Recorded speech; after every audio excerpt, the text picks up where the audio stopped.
Hey, what's going on, guys? Appreciate you stopping by as always.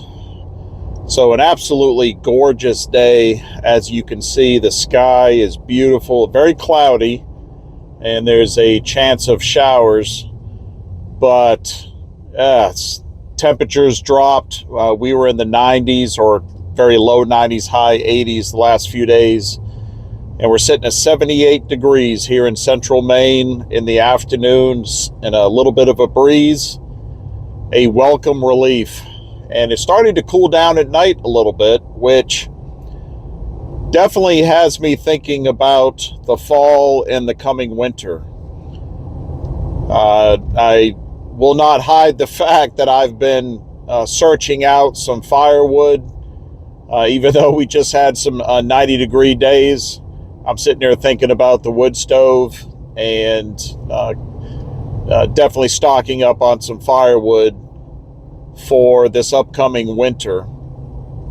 We also, I should have gotten some video, and I do have a couple of pictures. Maybe I'll talk about it. But the wood stove that we have it's massive. It is a huge wood stove. I've never seen one this big, and it had a decent amount of rust on it.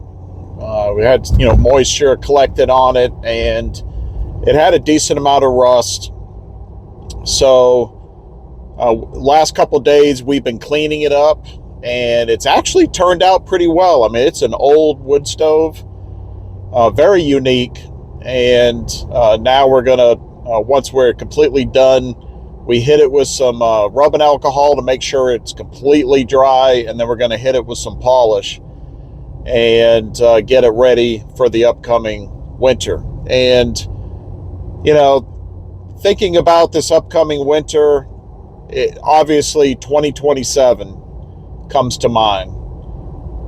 And I'm a big planner. I will tell you, for years I've kept a notepad or a notebook, and I'm making lists of things that I need to do, things I need to look into, things I need to get. And I'm a big planner, and usually towards the end of each year, I'm planning out goals and objectives for the following year. I have to do that in my work, usually in my career, and I do it in my personal life as well. And it certainly adapts well to preparedness and homesteading. When it comes to us running our small homestead and at the same time working full-time jobs, and for me, it's more than full-time because of the amount of driving that I do, as you can see. Planning is really, really important so that time can be used as efficiently as possible.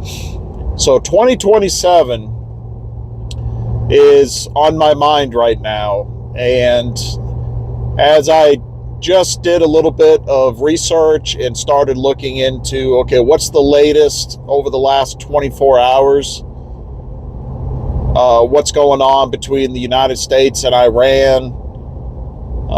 The Strategic Petroleum Reserve, which has dropped to its lowest level since, I believe, 1983. I believe it's down to 300 million or a little bit under 300 million barrels, which many experts say is virtually operationally empty.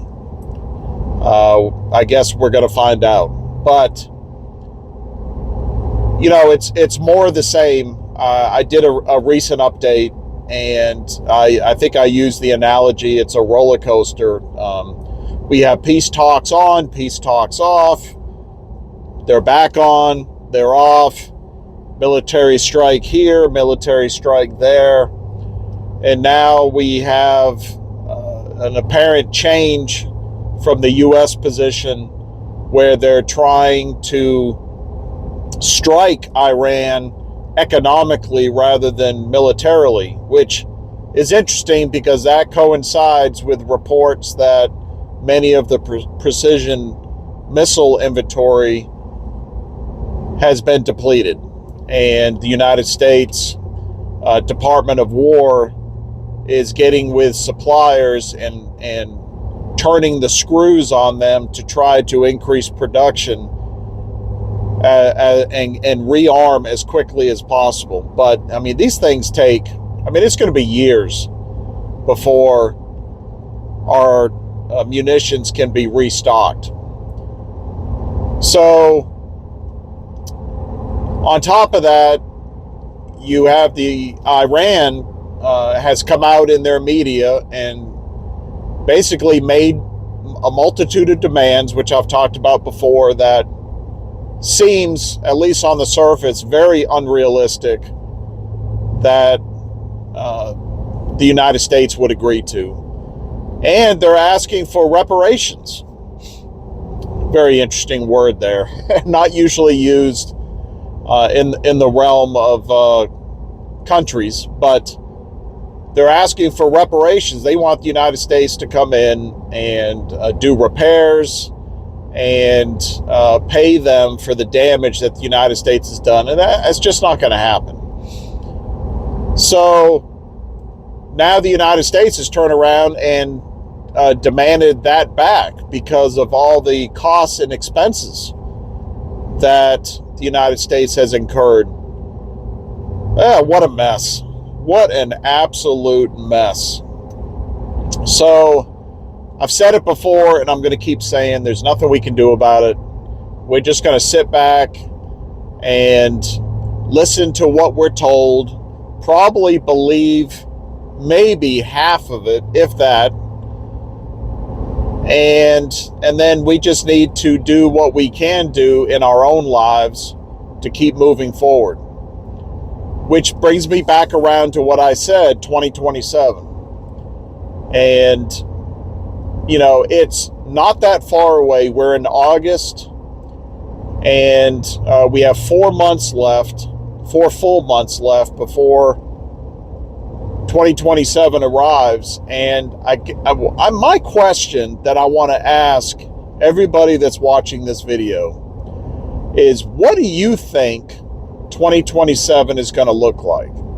And I want answers not from a position of emotion, not from, you know, frustration and anger out of maybe how some things are now. Everybody's situation is different. Some people are doing very well and other people aren't. So I'm looking at it more from a general perspective. How do you think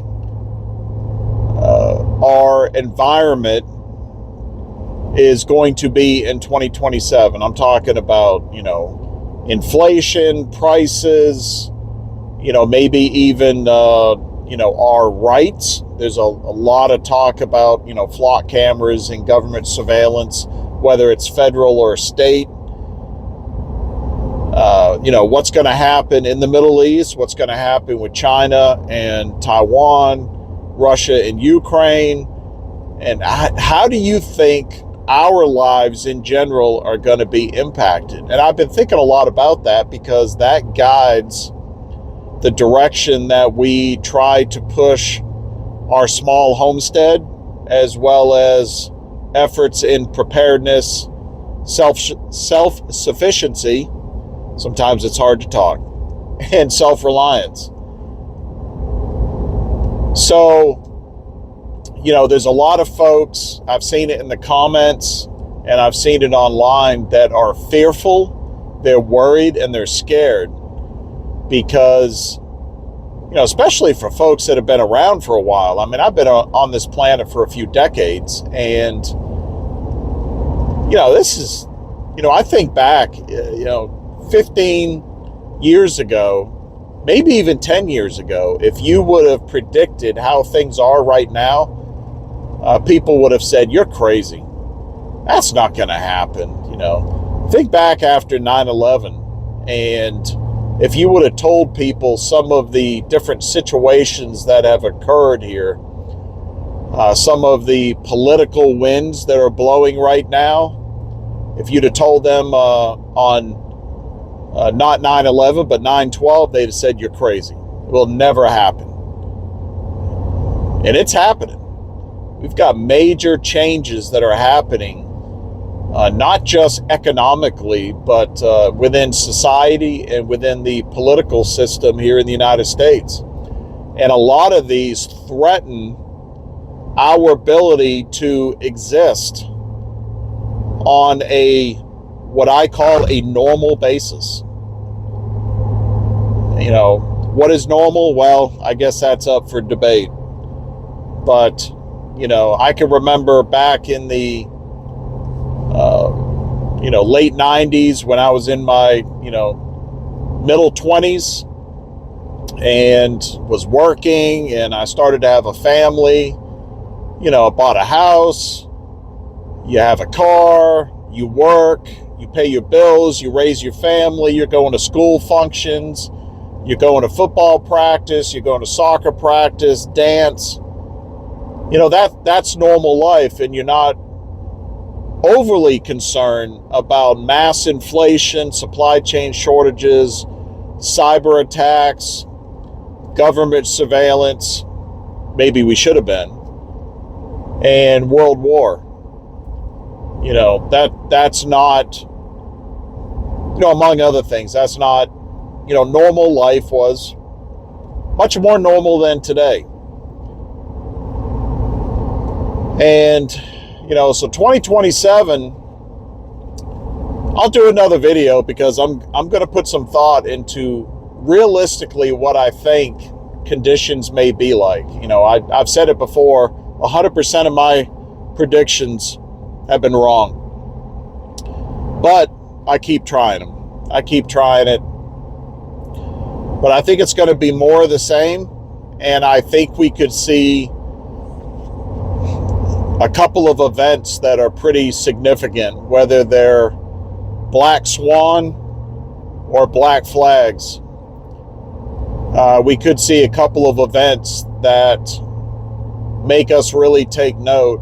And for those that prepare and do what we can to be as self-reliant as possible and insulate ourselves from the impact of government and society and big corporations, we're going to be glad that we did. So I'll leave it there for now. I appreciate you guys stopping by. You guys stay safe. Take care. We'll see you next time. So I ran from the cities and the noise and lies, found a piece of ground under open skies, hands in the dirt, sweat on my shirt, learning what living's really worth. While crooked men shake hands in rooms, selling souls to corporate suits. Society's sick, but I found the cure. A back road life, honest and pure. They can keep their throne and their golden news. This life out here's my modern exodus.